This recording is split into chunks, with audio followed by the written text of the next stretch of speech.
great German pastor, Dietrich Bonhoeffer, was martyred for one reason.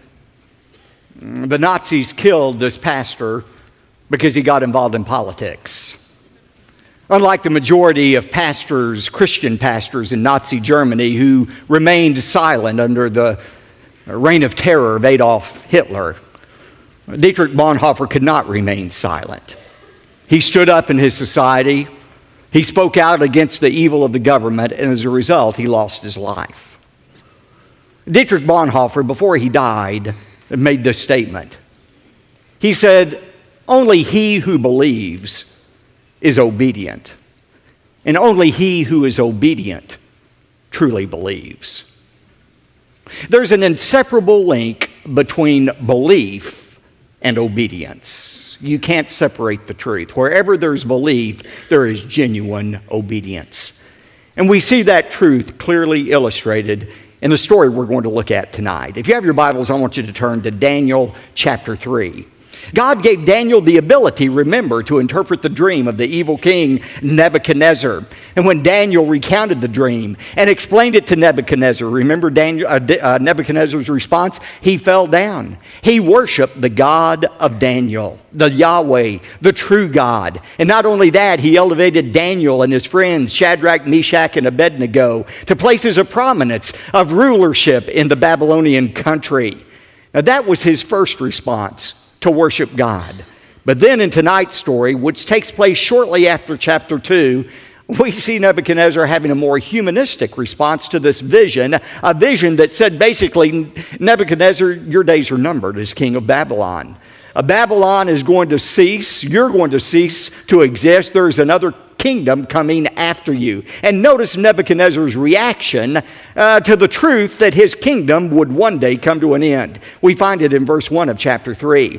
Now Nebuchadnezzar, the king, made an image of gold, the height of which was 60 cubits. A cubit is about 1.5 feet. So it was a statue 90 feet high. Its width was 6 cubits or 9 feet. And he set it up on the plain of Dura in the province of Babylon.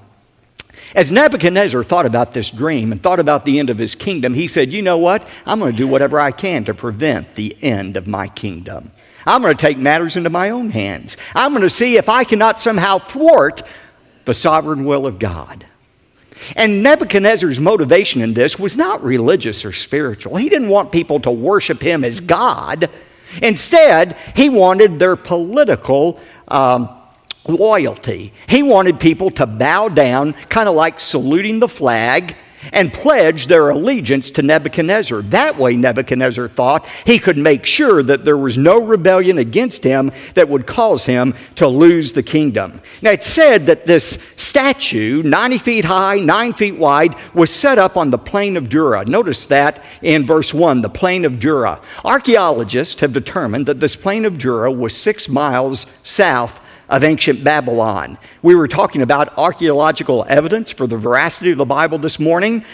Some years ago, French archaeologist Julius Opère found on the plain of Dura a base, a large brick construction that was 45 square feet and 20 feet high that very well could have been the base of this great statue that was made of Nebuchadnezzar.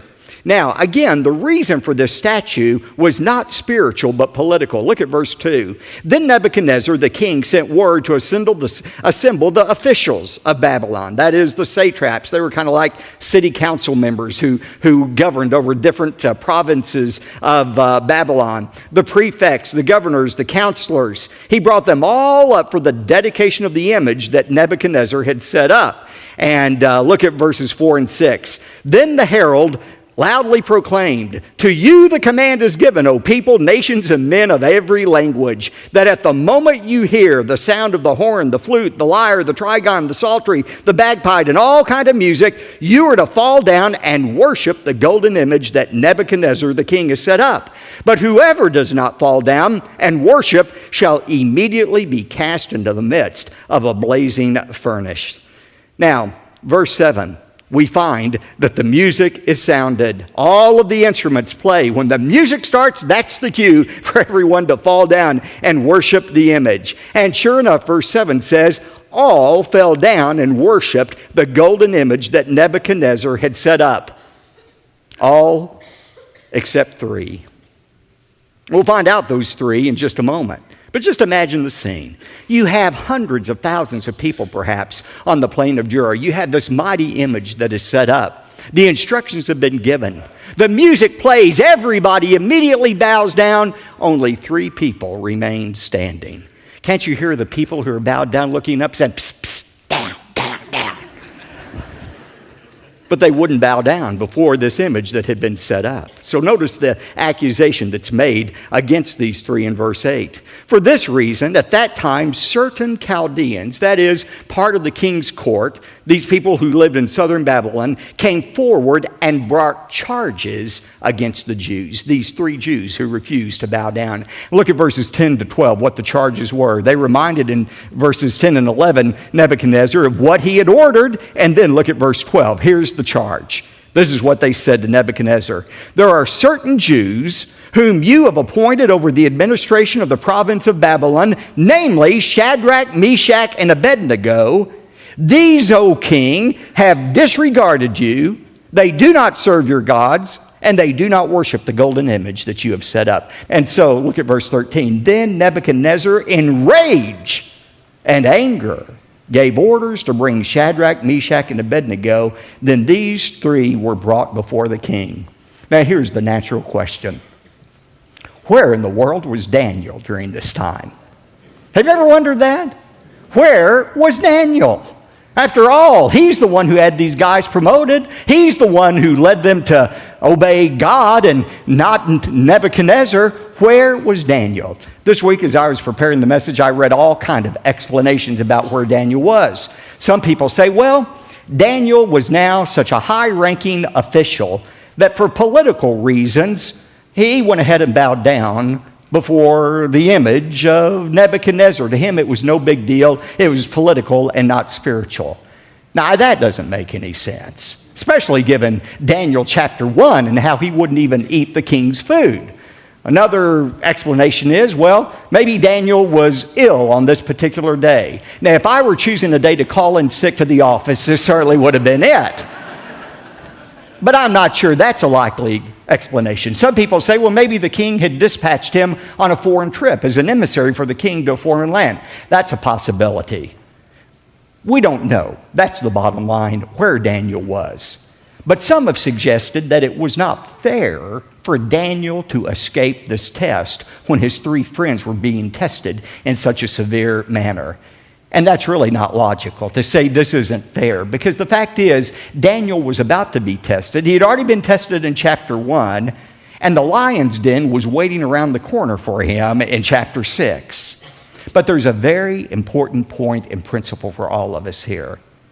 All of us who are God's people are going to be tested, but we're not all tested in the same way. God's tests for us are not the same test. In 1 Peter 1:6, Peter said, "In this you greatly rejoice, even though for a little while, if necessary, you have been distressed by various trials." That word various, poikolis, it's a word we get polka dot from. We are distressed by various tests. You're not going to escape testing in your life. If you're not in the middle of a test right now, either you've already come through one, you're in the middle of the one, or you're getting ready to enter a test. But God's plan for all of His children is to be tested, not to destroy our faith, but to strengthen our faith. Now, notice verse 14. Nebuchadnezzar responded and said to them, to Shadrach, Meshach, and Abednego, "Is it true that you do not serve my gods or worship the golden image that I have set up?" He said, "Maybe you all misunderstood, so let's try this again." I know you're new to our country. Maybe you didn't understand exactly what was being said in Aramaic, so let's try this again. Now here's the command. When you hear the music play, you just fall down and everything will be okay. However, he says in verse 15, "But if you do not worship, You will be immediately cast in the midst of a furnace of blazing fire. And what God is there who can deliver you out of my hands?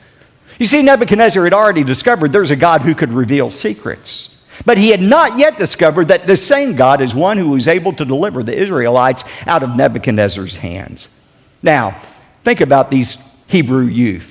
And remember, teenagers, they were about your age. They were probably about 17 or 18 at this time that they were going through this test. Think about how they could have rationalized not obeying God's commands. They could have come up with all kinds of excuses not to bow down before the golden image. But they knew what God had said. In Exodus 20, God was very clear. Thou shalt have no other gods before me. Thou shalt not make unto thee any graven image. Thou shalt not bow down to them, nor serve them.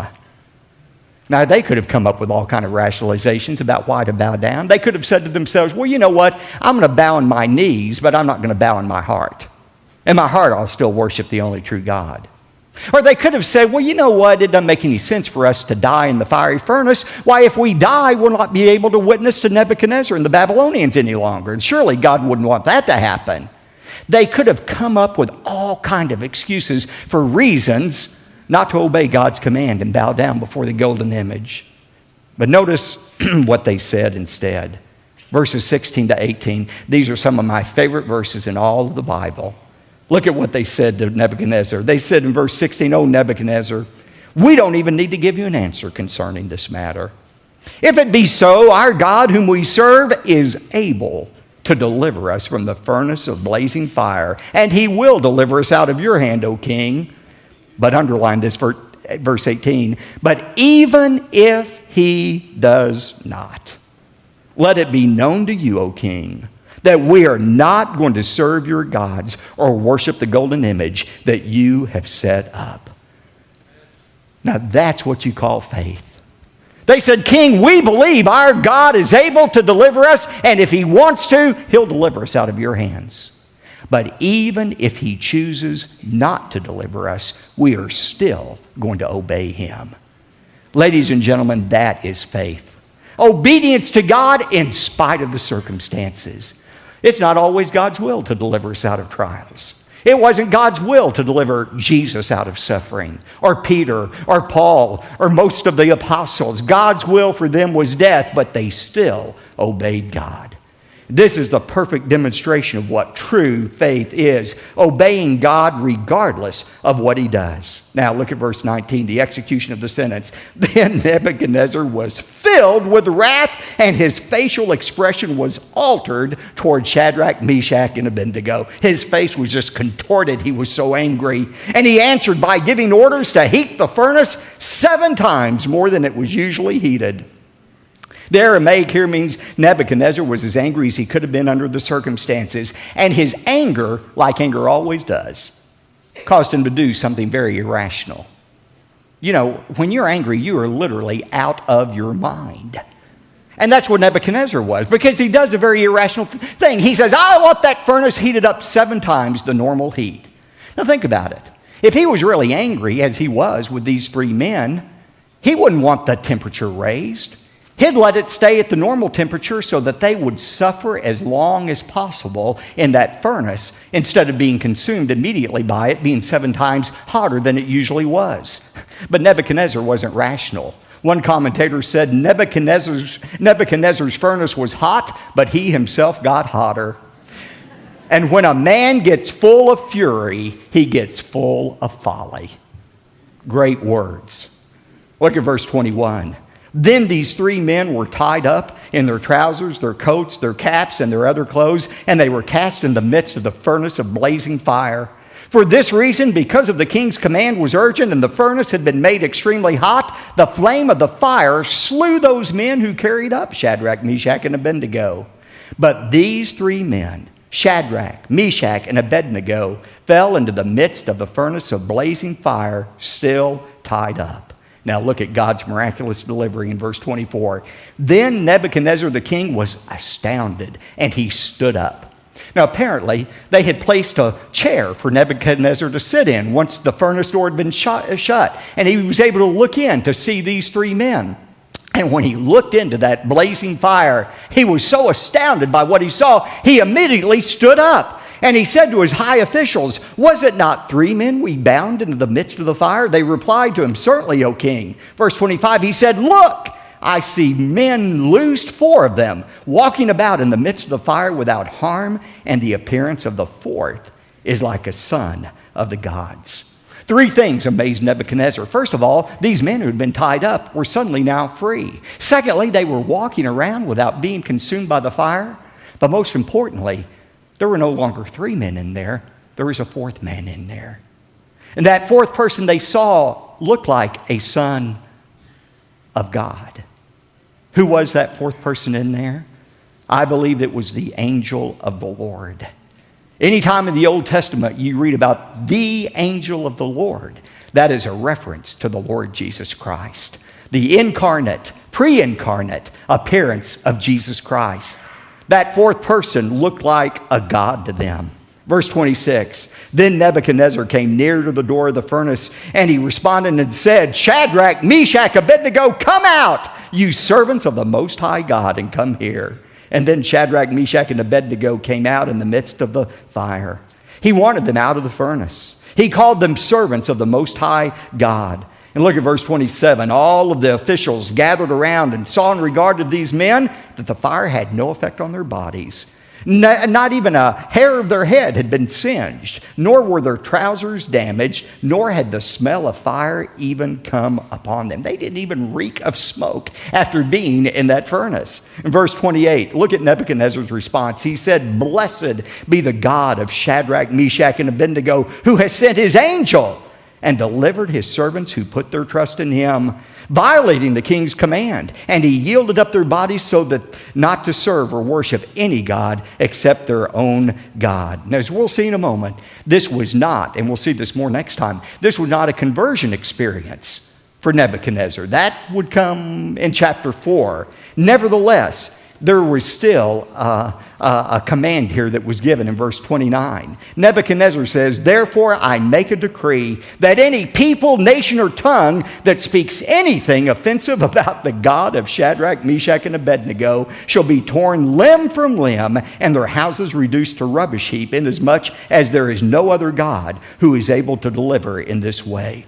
Now notice, Nebuchadnezzar did not denounce all other gods. He simply recognized that the God of these 3 Hebrew youth was a legitimate God, and in fact, he was a superior God to any other God he knew of, because this was a God that was able to deliver these Hebrews out of Nebuchadnezzar's hands. Now, as impressive as a comment that is, God is not impressed by it. See, God is not content to be named among other gods. God is not impressed when we say, "Oh, I believe in the God of heaven, the God of the Bible, but I believe in other gods as well." I'm saying this often right now as I go around our country. What we call plurality in our country, the worship of many gods, what we celebrate as tolerance and plurality, God has another name for. It's idolatry. The First Amendment of our Constitution has not replaced the first commandment of God. God said, "You shall have no other gods before me." God commands our exclusive worship. He has no tolerance for any false gods or any false idols. And by the way, a false idol, a false god doesn't have to be a wooden statue. As I heard my friend David Jeremiah say today, we have American idols as well. Those American idols sometimes are money. We bow down before money. We worship money. Sometimes it's pleasure, entertainment. Sometimes it's sports. Sometimes it's scholastic achievements. But God is a jealous God. He said, "You worship me exclusively." That's the kind of worship our God demands. Now, why is this story important? It's important for 3 significant reasons. First of all, this story sets the stage for Nebuchadnezzar's conversion in the most dramatic way we're going to see next time. But secondly, this story foreshadows God's protection of Israel. Just as God protected Shadrach, Meshach, and Abednego from the fiery furnace, so God would supernaturally protect Israel during these 70 years of captivity in Babylon. And God will continue to protect his people until the end of time. I was in New York this past week. I was there Wednesday for the most holy day of the Jewish calendar, Yom Kippur. And I was with some Jews. It was interesting to see how they worshiped on Yom Kippur. But at that very same day of Yom Kippur, the holiest day on the Jewish calendar, on that very day, there in New York, was Iranian President Ahmadinejad. And there he was in the UN, breathing threats against Israel. Monday of that week in New York, he said, Israel will be eliminated from the face of the earth. Now, I'm going to make to you a prophecy that I promise will come true. This is an absolute 100% prophecy that will come true. President Ahmadinejad will be eliminated before Israel is eliminated. You can rest assured, because Israel is God's nation, and Israel has the promise of God's protection. God protected them for 70 years during that Babylonian captivity, and he will protect them until the end of time. But the third truth that you see in the passage is this. This passage reminds us of the importance of unconditional faith and obedience. Remember, true faith is not believing God is going to do what we want him to do. True faith is the resolve to obey God in spite of the circumstances. It's the faith that Job expressed when he said, though he slay me, yet will I trust in him. Only he who is obedient believes, and only he who believes is truly obedient.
Sau cơn mưa đêm em đã làm gì giờ, khói thuốc lăn lần nhì giờ. Anh chỉ muốn một đêm này không ngày ai humanity. Yeah, yeah, em không là quên mà sao mà em đã còn đi nhưng mà 30.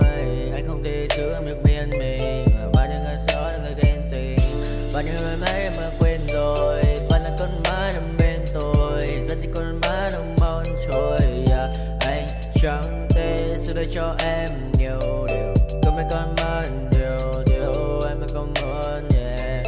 Em mới không muốn, yeah. Em nhớ muốn bên anh như khi em muốn mơ bên anh. Em nhớ muốn say, yeah. Để là mơ mà em cần anh, yeah. Bao năm bên mơ, chưa cần ai sai nên anh ai. Em không muốn mai, chưa cần ai. Bao năm mà sau và em muốn đêm nay em đã trôi đã biển qua cảm xúc như cơn mưa kia đang nhìn tôi đã mệt mà đi má đôi má em thật u sầu và đi má đôi má em thật màu nâu và anh muốn ôm em thật chặt vào trong khu phố anh ôm lấy một tay em không thể thắng dài như cơn mưa anh không ngần lại em đã đi xa nên đi mất chỉ còn nay anh qua đêm cất nỗi buồn như anh không ngờ như em ta cùng bên nhau xa rồi chỉ còn cơn mưa kia đang nhạt trôi và em xa rồi chỉ còn anh đêm nơi cơn mây mờ phôi mắt anh đã mở đi mascara môi hồng như Evergrande bạn em như cậu AK pháo hoa là ta ta ta ta anh bay lên trên trời cao tôi ngăn đao. I don't ever slow up, no I don't take shit. I got no love for the fakeness. If you wanna play tough and wanna hate this, I'll always show up. I don't ever slow up, no I don't take shit. I got no love for the fakeness. If you wanna play tough and wanna hate this, I'll always show up and make a statement. I don't ever slow up, no I don't take shit. I got no love for the fakeness. If you wanna play tough and wanna hate this, I'll always show up and make a statement. Everything I do so instinctive and so passionate. Every word I move so descriptive like an adjective. I got a vendetta against people who patented being negative when you should be getting after it. I got facts over tracks, this and that. Spitting slow, spitting fast. I could roast, I could gas. Think I'm okay at last, but I don't know if that can erase all the past. And the pettiness, a reflection of the emptiness. Hilarious, you think you're worth my time, you're delirious. Mysterious, because you hide behind a fake exterior. Inferior, you know I'll always be a bit superior. Get off of me, this ain't no humble brag. I want you to hear words, you can say them back. I want you to feel free from the chains that last, and to believe in what you got, it was built to last, yeah. Now that I've been put through hell, I never got anyone's help.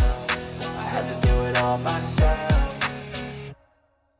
I don't ever slow up, no I don't take shit. I got no love for the fakeness. If you wanna play tough and wanna hate this, I'll always show up and make a statement. I don't ever slow up, no I don't take shit. I got no love for the fakeness. If you wanna play tough and wanna hate this, I'll always show up and make a statement. Gonna learn the consequence of being incompetent. Mental health is confidence, dreams and some honestness. I'm not here to save the day, that's for you to take away. I could play a million mind games, but instead I say something not illogical, something that is topical. Rub it on and watch it go, make yourself unstoppable. Dreams are